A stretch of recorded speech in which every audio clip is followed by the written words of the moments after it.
Good morning students. हमारी जो dynamics किताब चल रही थी वो ख़त्म हो चुकी है। अब हम नया पेपर स्टार्ट कर रहे हैं, पेपर 2 कॉम्प्लेक्स एनालिसिस, सम्मिश्र विश्लेषण। ठीक है, सम्मिश्र विश्लेषण की यूनिट फर्स्ट को प्रारंभ कर रहे हैं। तो पहले हम सम्मिश्र संख्या के बारे में ही जान लेते हैं। सम्मिश्र विश्लेषण ये किताब का नाम है, यूनिट 1 है। तो पहले हमारी जो सम्मिश्र संख्या होगी वो कैसी होगी? सम्मिश्र संख्या को हम जेड से निरूपित करेंगे। तो ये किसके बराबर हो जाएगी? एक्स प्लस आयोटा वाई जैसी होगी। एक इसमें रियल पार्ट होगा, एक कौन सा पार्ट होगा? Imaginary part. X plus iota Y जैसी होगी। तथा जेड बार कैसा होगा? जेड बार हमारा होगा x minus iota y. Z bar का मतलब क्या है? इस सम्मिश्र संख्या का संयोगी। जेड बार क्या होगा? X minus iota Y. ठीक है। तो यहाँ पे जेड इंटू जेड बार की वैल्यू क्या होगी? इससे पहले मॉड ऑफ जेड निकाल लेते हैं। मॉड ऑफ जेड क्या होगा? मॉड ऑफ जेड, जेड का परिमाण क्या होगा? Under root x square plus y square. Mod of z bar क्या होगा? वो भी under root x square plus y square होगा। तो हमारा एक गुण मिल गया यहाँ से कि मॉड ऑफ जेड ही बराबर किसके होता है? मॉड ऑफ जेड बार के। सेकंड गुण क्या होगा? यदि हम जेड और जेड बार का मल्टीप्लाई करें तो हमारे पास में ये आएगा x square plus y square आएगा। X square plus y square का मतलब क्या है? मॉड ऑफ जेड का स्क्वायर। ठीक है, या मॉड ऑफ जेड बार का स्क्वायर है ये। नेक्स्ट थर्ड क्या होगा? यदि हमारे पास में इस टाइप का है कि Z1 अपॉन Z2 इसका मोड है, तो ये बराबर हो जाएगा Z1 का मोड अपॉन Z2 का मोड। फोर्थ क्या है? यदि हमारे पास में इस टाइप का है Z1 इंटू Z2 का मोड, तो ये बराबर हो जाएगा क्या? Z1 का मोड इंटू Z2 का मोड। ठीक है, अलग अलग ये मोड में आ जाएगा। और देखते हैं इसका गुण क्या होता है।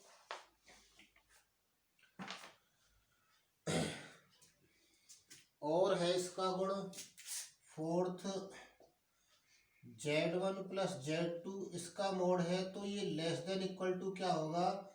लेस देन इक्वल टू हो जाएगा किससे? इनके अलग अलग मोड से। Mode of Z1 plus mode of Z2।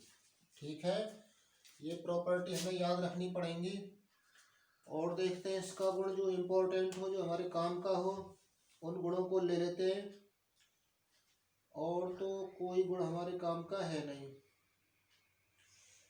बहुत सारे गुण हैं इसके, लेकिन गुण हमें यही काफ़ी है। एक गुण ये ले लेते हैं, जेड बार का बार हो तो फिर से क्या आ जाएगा? जेड आ जाएगा। ये हमारा कौन सा है? छठवां गुण है। ठीक है, ये क्या है? हमारे सम्मिश्र संख्या के गुण। सम्मिश्र संख्या के गुण।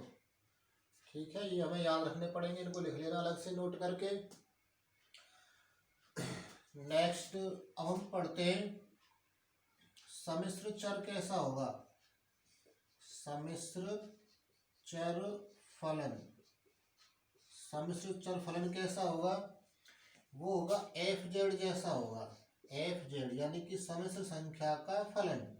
ये कैसा होगा? इसमें एक रियल पार्ट होगा और एक इमेजिनरी पार्ट होगा। तो इसको हम लिखेंगे U X comma Y plus iota V X comma Y. ठीक है, देखो एफ जेड को, एफ जेड हम इस टाइप का लिखेंगे, U X comma Y plus क्या? Iota V X comma Y. इसको हम डब्लू से भी निरूपित करते हैं। इसी को हम किससे निरूपित करते हैं? डब्लू से।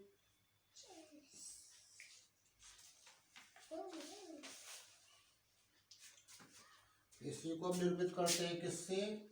डब्लू से। नेक्स्ट अब हम बात करते हैं विश्लेषिक सातत्य की।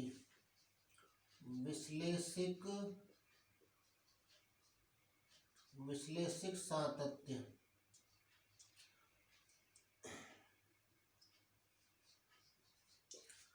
ठीक है, विश्लेषिक सातत्य से पहले हमें सातत्य की परिभाषाएं देखनी पड़ेगी। तो पहले हम सातत्य की परिभाषा लिख लेते हैं। तो कोई फलन कौन सा, एफ जेड, कोई फलन एफ जेड, ये हमारी परिभाषा कौन सी है, 1 है, परिभाषा 1। सातत्य की परिभाषा है कोई फलन एफ जेड किसी बिंदु कौन सा, z0 पर सतत होगा कब, यदि F Z minus F Z 0 का मॉड लेस देन किसी एप्सिलॉन से हो, तथा z माइनस z0 का मॉड लेस देन किसी डेल्टा से हो, जहां एप्सिलॉन और डेल्टा क्या है, बहुत छोटी संख्याएं, लेकिन ये 0 से बड़ी है। एप्सिलॉन और डेल्टा क्या है, बहुत छोटी संख्या, लेकिन ये 0 से बड़ी है। तो ये पेज हमारा कौन सा है, पेज 1 है। इसका स्क्रीनशॉट ले लें यहाँ तक।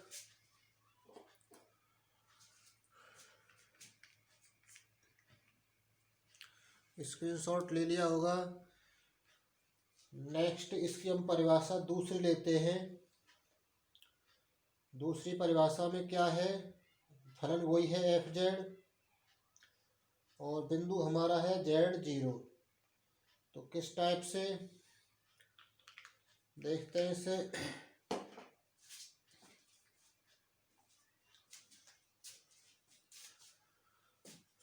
बता देते हैं ये।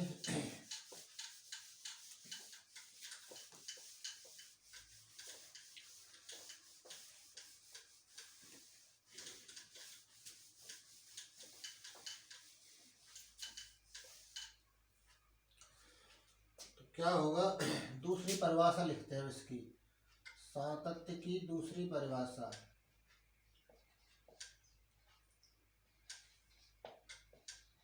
द्वितीय परिभाषा। द्वितीय परिभाषा क्या है, कोई फलन एफ जेड, कोई फलन कौन सा, फलन एफ जेड बिंदु कौन से पर, बिंदु z0 पर क्या होगा, सतत होगा यदि क्या हो, limit z tends to z0 F Z की वैल्यू आ जाए कितनी, एफ जेड 0। यदि क्या हो, z tends to z0 F Z की वैल्यू क्या मिल जाए, एफ जेड 0 मिल जाए, तो हमारा फलन क्या होगा, सतत होगा। नेक्स्ट अब आगे बढ़ते हैं इसमें। अब देखते हैं अवकलनीयता। अब हमारी परिभाषा किसकी है, अवकलनीयता की। अवकलनीयता में क्या है, अवकलनीयता में क्या है कि कोई फलन हमारा वही एफ जेड है, जिसको हम डब्ल्यू से भी निरूपित करते हैं। कोई फलन एफ जेड, कोई, ये परिभाषा 1 है इसकी, परिभाषा 1। कोई फलन एफ जेड बिंदु कौन से पर, बिंदु z0 ले ले या फिर z ही ले ले, बिंदु z पर अवकलनीय होगा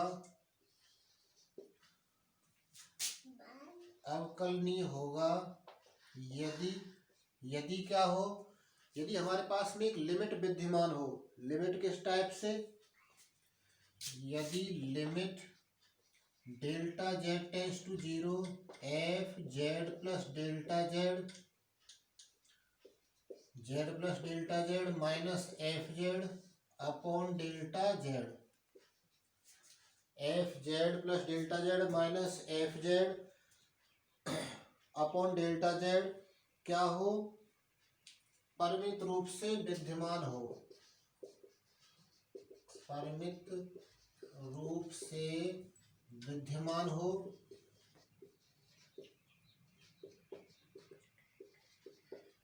ठीक है, ये हमारी क्या है, परिभाषा 1 है।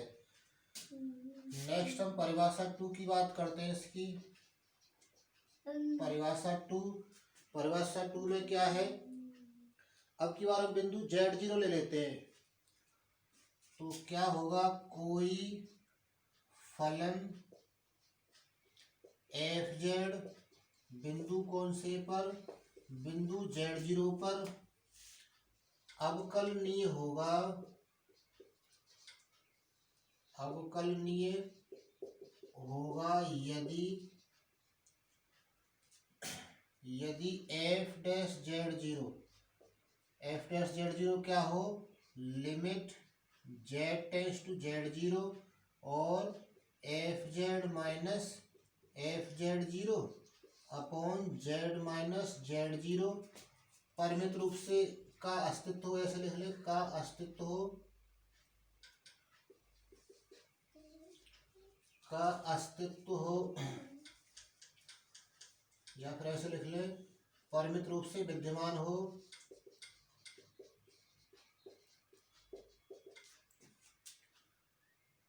विद्यमान हो, और क्या हो, साथ ही साथ परिमित रूप से विद्यमान हो, और क्या हो, किसी भी पथ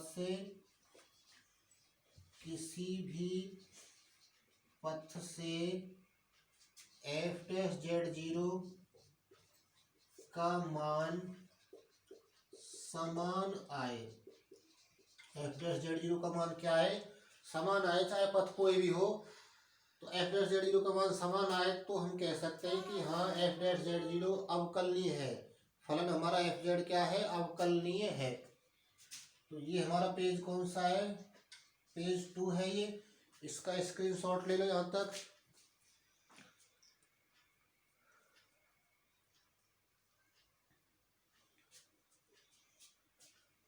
अब हम इसका एक एग्जाम्पल ले लेते हैं, किस टाइप से,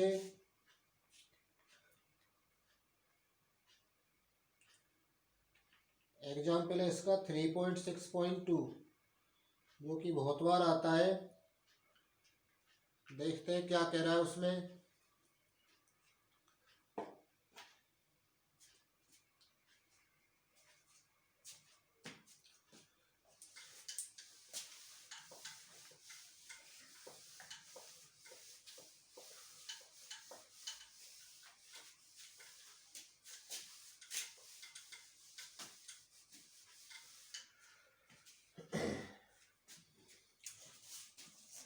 एग्जाम्पल है ये 3.6.2, ठीक है, किताब में सिद्ध करवा रहा है वो, इसमें सिद्ध करो फलन एफ जेड बराबर जेड की पावर n सर्वत्र क्या है, अवकलनीय है, सर्वत्र अवकलनीय है। ठीक है, हमें ये सिद्ध करना है कि ये जो फलन है वो क्या है, सब जगह पर अवकलनीय है। और जब हमें ये सर्वत्र अवकलनीय दिखाना है तो हम क्या करेंगे, बिंदु जेड ही ले लेते हैं। तो अवकलनीयता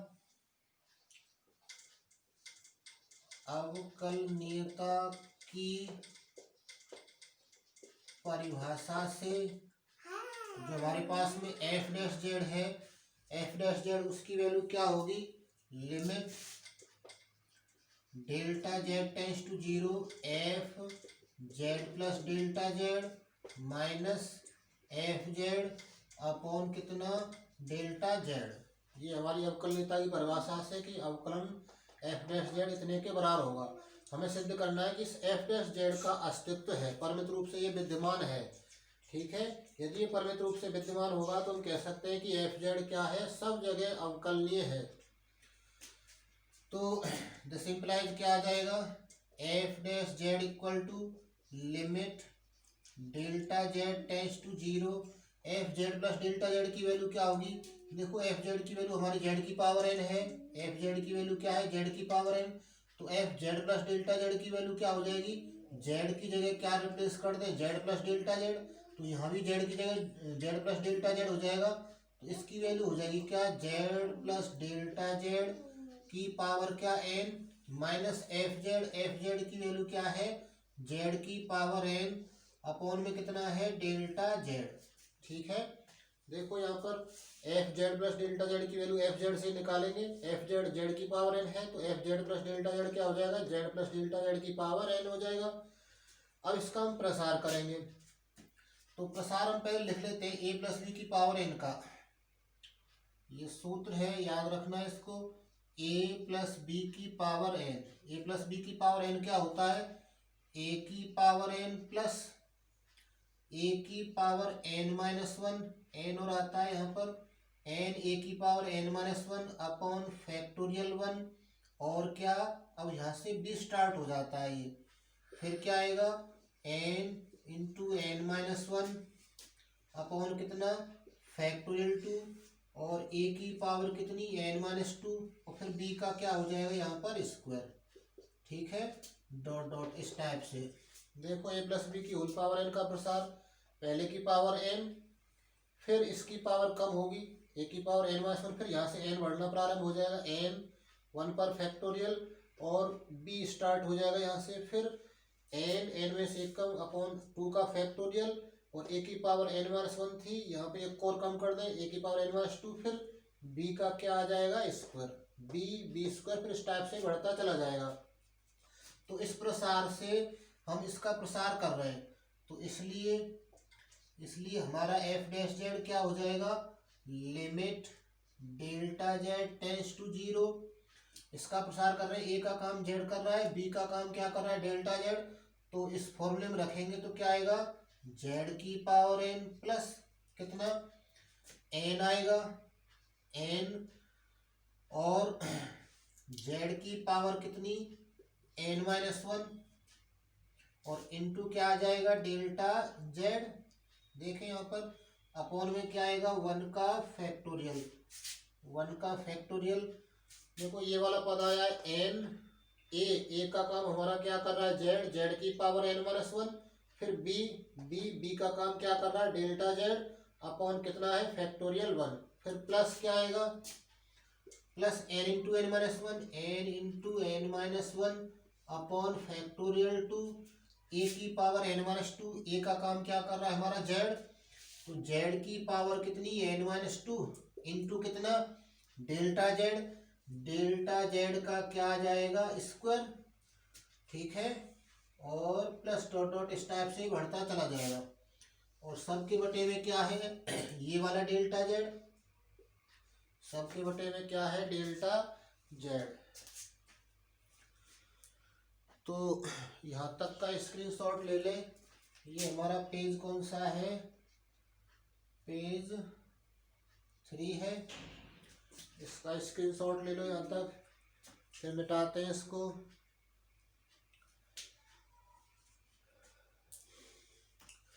ले लिया होगा स्क्रीनशॉट,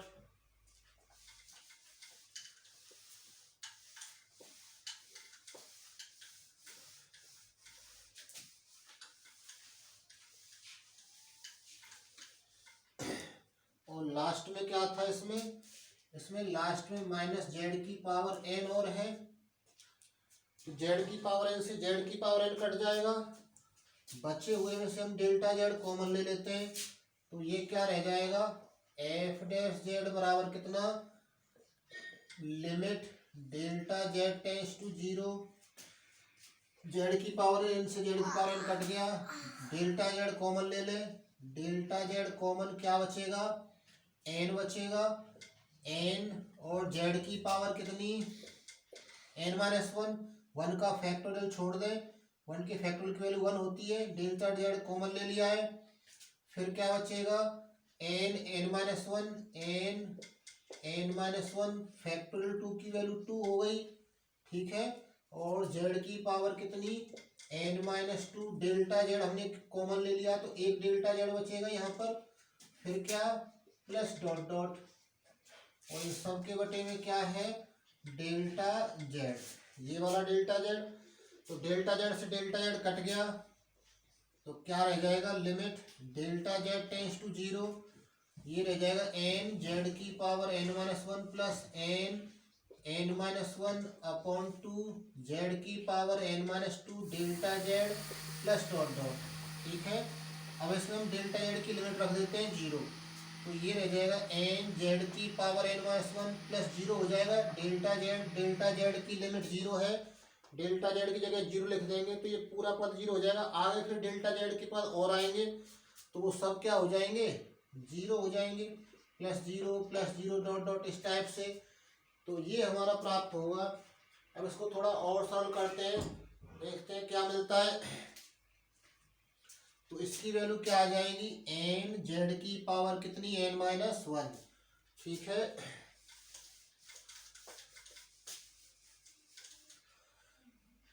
अब ये हमारी वैल्यू किसकी आई है, एफ डैश जेड की, जो कि किसी बिंदु जेड पर, किसी बिंदु जेड पर अवकलन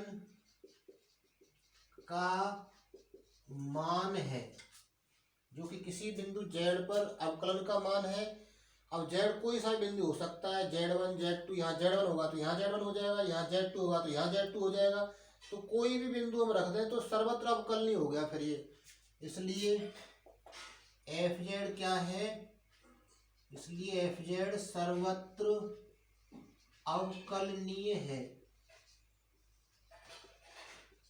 ठीक है। क्योंकि जेड पर निर्भर है, जेड का मान कुछ भी रखें, 2 रखें, 3 रखें, 4 रखें, कुछ ना कुछ वैल्यू उसकी जरूर आएगी, निश्चित रूप से आएगी, परिमित आएगी।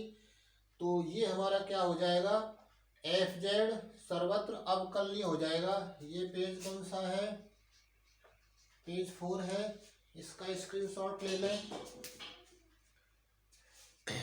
नई कॉपी में करना है इनको, और पिछला काम कंप्लीट कर लें, इसकी कॉपी बना लें फिर बढ़िया सी, और उसमें काम को कंप्लीट करते रहें, फिर इसमें काम और बढ़ेगा। इसमें हमारा काम कम है इस यूनिट में, और तुम्हारा काम ज़्यादा है, बहुत सारे क्वेश्चन आएंगे करने के लिए, वो क्वेश्चन तुम्हें इसमें करने पड़ेंगे। तो फिलहाल तो ये अभी तुम्हें इसमें कुछ करना नहीं है, ना ही कोई एग्जाम्पल, ना ही कोई क्वेश्चन, फिलहाल इतना ही काम नोट कर लेना।